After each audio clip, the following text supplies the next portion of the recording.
Okay, so this is just all the parts that come in the box laid out. It's pretty easy. And then there's a top and bottom bar, left feet, right feet. And then this is what it looks like when they're all staged and put together. And then when they're all connected and put together. Fairly easy. Rubber seals that go inside of here and they keep falling out. So what I'm gonna do is I'm gonna get super glue and I'm gonna put that on the back of these little notches here. And then I'm gonna try and seat it and see if it works better. I'm having issues with all 4 of those, but I mean, that shouldn't be a problem. That's a fairly easy fix. It's just whenever trying to install them and moving around.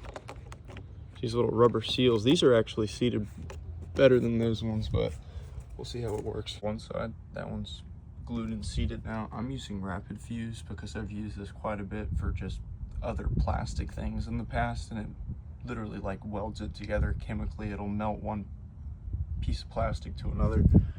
So I just applied glue on each of the little, I don't even know what you want to call it, notches in that little rubber piece. And then just lining it up, pushing it in, holding it in.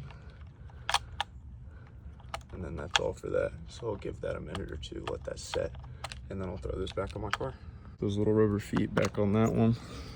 Now I've got them seated where I want them on my car. It says in the instructions 27 inches apart, which I mean, that's roughly 27 inches. It's like 1 foot, 2 foot, extra 3 inches, that's fine. But then after that, you just need to get that back piece out around the notch on your roof rail, and then it should just go right on. And yeah, repeat that on the other side for all 4 corners. So it is on some of these, you might need to loosen this bolt here. That will loosen this back little plate that pushes in to hold it down on this side, which you have a little bit of travel with it, but not much. I mean, you'll probably move it out a couple millimeters, but it helps. I did go back and measure it after to make sure I had them 27 inches apart, which now they are. That was 3 inches off before, but that's just me. You get all 4 of these little feet seated on there. You're gonna need to tighten these little bolts. Each one has one, and you're gonna tighten them one at a time, 50% tightness on each one. Tighten this one to 50, and go to that side, tighten that one to 50. Come back here, tighten that to 100, go tighten that to 100. Please be careful, righty-tighty, lefty-loosey.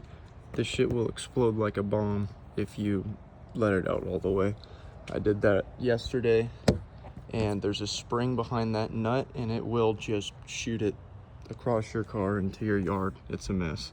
Both of these are at 50%. We're gonna go back to that side and tighten that at 100%. Come back and finish this one. This thing to keep in mind, which this is a step later on, but on top of there, there's little millimeter marks for this top bar because it has some travel to it. It can move.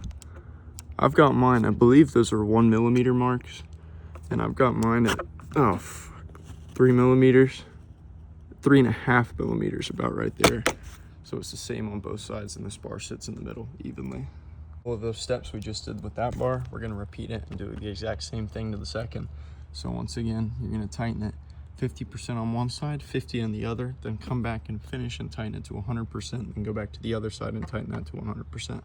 So after you got all that tightened down, make sure that you have your little measurement lined up here with that one there, so they sit roughly equal and your bar sitting in the middle. And then after, I'll show you how to tighten those down. There's that little screw right there, a little hex nut. Hex bolt, I guess you could say. We're gonna tighten that up on all 4 of them. Then that'll secure this bar to the mount. Through all 4 of these little feet and tighten down that little bolt. I'm gonna go through one more time and do a couple extra twists with it. I mean, I'm just gonna do it like long ways like that, get a little bit more leverage. And yeah, I'll go through all of those and then I'll go to the next step. I mean, once they start to get hard to move, I would just stop so you don't strip the threads, because I mean, this whole unit is plastic, so you do need to be careful of that. So for the next step, this is going to be the next piece we're going to install, and these are basically going to cover up that hex bolt that we use to mount the feet to the top of the roof rail. On each one, there's a little slot right there, so with the part that's slanted going towards the inside of your car, you're just going to put that in there and push it down, and it'll cover up that hex nut. You're gonna repeat that for all 4 sides. After we got this last one put in, the next step is gonna be to put the locking plate on top of the feet. To keep in mind with these little locking plates, is there is ones for the left side of the car and ones for the right side of the car. So that's important. So I'll do the left first. It's gonna come with this little lock too. So what you're gonna need to do with this is you're gonna need to make sure that little silver piece is in an upright position. So you're just gonna turn the key so that that's upright. And that little locking piece is going to fit in right there so that when you twist it, it's gonna lock it in place. So it's fairly simple. You just put it on, push it down, twist. That's it. She's not going nowhere. Maybe a little bit tricky, which I did have with that one, is you might have to put a little bit of force to twist the key. I mean, I don't know why, but the first time you just had to put a little bit of force twisting it, but then eventually it goes into place and then it stays straight. There's the left side. I went ahead and staged the right side and got both of them set. And we're gonna repeat the same steps as last time. Just insert the key, push down. First twist is initially a little bit hard, but after that it's pretty smooth. And then repeat that for both. That's the full installation. Give it a little shake, make sure it's straight. I mean, that's pretty solid. It's not gonna go anywhere. But yeah, you can get these on Amazon. It's like 125 bucks. Put the link in the description. It's pretty easy though. And yeah, I'll do the valve tutorial for the exhaust next.